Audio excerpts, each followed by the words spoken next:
Comment développer sa capacité médiumnique? 5 étapes cruciales et incontournables. Bonjour à toutes, bonjour à tous et bienvenue dans cette nouvelle vidéo. Je suis ravie de vous retrouver. J'espère que vous allez bien, j'espère que vous avez la forme aujourd'hui. Alors pour ceux qui ne me connaissent pas, bienvenue sur ma chaîne. Je suis Mélanie, je suis coach en développement personnel et experte en hypersensibilité pour vous aider à transformer cette sensibilité en super pouvoir pour que vous puissiez devenir, comme j'aime le dire, le super-héros de votre vie, c'est-à-dire une personne confiante en elle, épanouie, inspirante, mais surtout qui s'aime avant tout pour elle-même. Et aujourd'hui, dans cette nouvelle vidéo, nous poursuivons la playlist sur l'hypersensibilité médiumnique, l'hypersensibilité clairvoyante. De nombreuses personnes doutent beaucoup. Est-ce que j'ai un don? Est-ce que j'ai quelque chose à creuser? Ou est-ce que c'est le fruit de mon imagination? En plus, on n'a pas les bonnes connaissances parce que dans le milieu de la spiritualité, plus particulièrement, il y a de tout et son contraire sur les définitions, sur les connaissances, puisqu'il n'y a pas d'université ni de cadre référentiel. Donc particulièrement un peu plus de charlatanisme dans ce milieu. Alors spécifiquement aujourd'hui, nous allons délimiter qu'est-ce qu'un médium pour vous éclairer sur votre chemin, que les idées soient au clair là-dessus.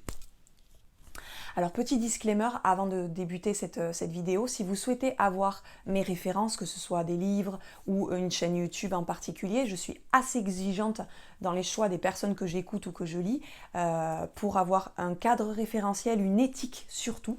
Je suis très exigeante sur l'éthique et donc pour ce faire, si vous voulez savoir mes références, vous avez qu'à me les demander en commentaire. Voilà, je ferme la parenthèse. Allez, c'est parti. Donc la première étape pour la médiumnité, qu'est-ce qu'un médium? Alors, un médium, c'est un intermédiaire, un récepteur des messages des défunts ou des entités au monde des vivants. Point barre. Voilà le cadre, on va dire, il fallait qu'on borne et qu'on mette un contour sur ce métier. Alors, un défunt, c'est la perte d'un être cher, d'accord? Et une entité, elle n'a jamais été incarnée ici, ok? La deuxième étape, mais avant tout, si ce n'est pas déjà fait, je vous invite à cliquer sur le rectangle rouge « S'abonner ». Également, mettez-moi un petit pouce bleu et partagez cette vidéo en signe que vous appréciez le contenu de cette vidéo. La deuxième étape, c'est que les médiums vont avoir des canaux médiumniques et de différentes formes. Alors, ils peuvent avoir les messages reçus par les ressentis, la clairsentience, par des voix, la clairaudience, par des images, des visions, la clairvoyance. La troisième étape pour la médiumnité, c'est un médium peut être également un voyant. Et chaque médium est unique, va avoir son canal à lui de réception médiumnique, va avoir sa spécificité. Mais il est possible d'avoir un médium qui se cadre seulement à ce que j'ai dit là, ou alors un médium qui est également voyant. On verra dans une prochaine vidéo le voyant. La quatrième étape, posez-vous cette question. Avez-vous dans votre vie, pour vous donner des repères, des premières références, posez-vous la question dans votre vie, depuis votre enfance, avez-vous eu des canalisations avec des défunts ou des entités? Alors, il y a différentes formes de canalisation. Posez-vous cette question pour vous aider dans votre chemin et à répondre à vos questions. La cinquième et dernière étape, c'est les avertissements et l'éthique. C'est très important, je le répéterai toujours dans mes vidéos. Alors, tout d'abord, la question, pourquoi vous voulez à tout prix devenir médium? Interrogez-vous sur vos intentions. Deuxième point, un médium ne remplace pas un professionnel de la santé, ne se substitue pas à un médecin, à des professionnels de la santé mentale, psychologues, psychiatres, qui donnent des médicaments ou autres. Un médium canalise des messages des défunts. Point. Ok ? La troisième clé sur l'éthique, la posture du professionnel envers son client, envers son consultant. C'est très important. Plus largement, la posture d'un professionnel, qu'il soit coach, qu'il soit thérapeute, qu'il soit psy, qu'il soit médium.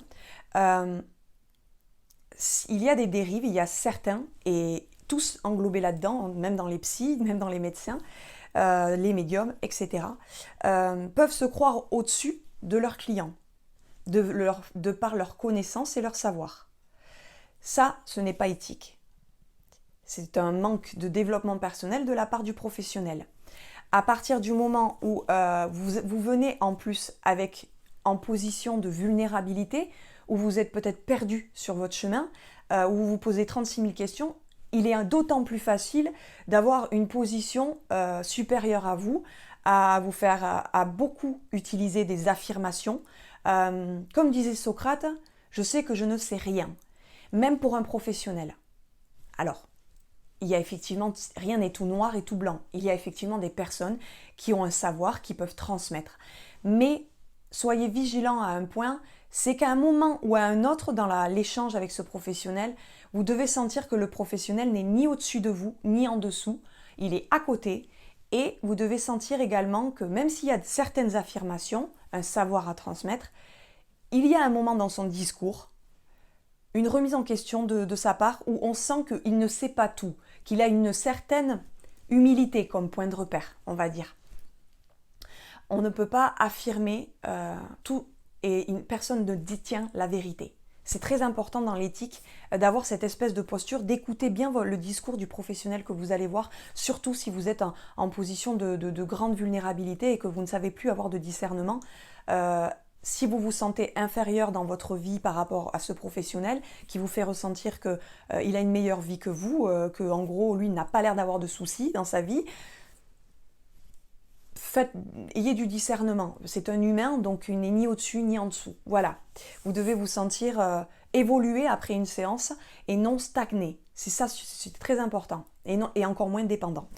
Voilà, ça c'était très important. Donc je vous répète les 5 étapes cruciales, mais si toutefois vous voulez un accompagnement, pour d'abord, comme je l'ai déjà dit dans mes précédentes vidéos, d'attacher beaucoup d'importance, que vous soyez un professionnel de la santé, que vous soyez un professionnel ou un particulier, peu importe, vous devez d'abord faire un travail de développement personnel pour travailler justement ces problèmes de position, de distance par rapport à votre client, de ne pas être trop ou en dessous, bref, et pour voir par rapport à votre développement personnel d'abord, nettoyer ce qu'il y a à nettoyer, guérir ce qu'il y a à guérir, vous libérer vous-même dans votre parcours avant de pratiquer sur d'autres personnes ou d'aiguiller d'autres personnes. Donc dans ces cas-là, je vous invite à remplir un sondage, le lien est en description et je vous offrirai un bilan personnalisé.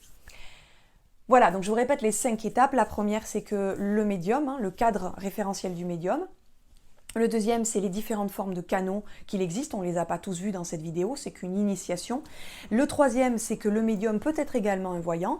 La quatrième étape, posez-vous la question dans votre vie, avez-vous eu des canalisations avec des défunts dans le cadre du médium ? Et cinquième étape, les avertissements et les différents avertissements et l'éthique à avoir. Voilà, j'espère que vous avez apprécié cette vidéo. C'est le bon moment, si vous ne l'avez pas fait, de cliquer sur le rectangle rouge s'abonner. Également, mettez-moi un petit pouce bleu et partagez cette vidéo puisque je vous publie une nouvelle vidéo 3 fois par semaine de conseils, d'astuces, de connaissances et de boost de motivation pour votre quotidien. Et si vous souhaitez concrètement appliquer des méthodes, des techniques pour avancer sur votre chemin et essayer de vous épanouir dans ces cas-là, je vous invite à aller voir cette vidéo.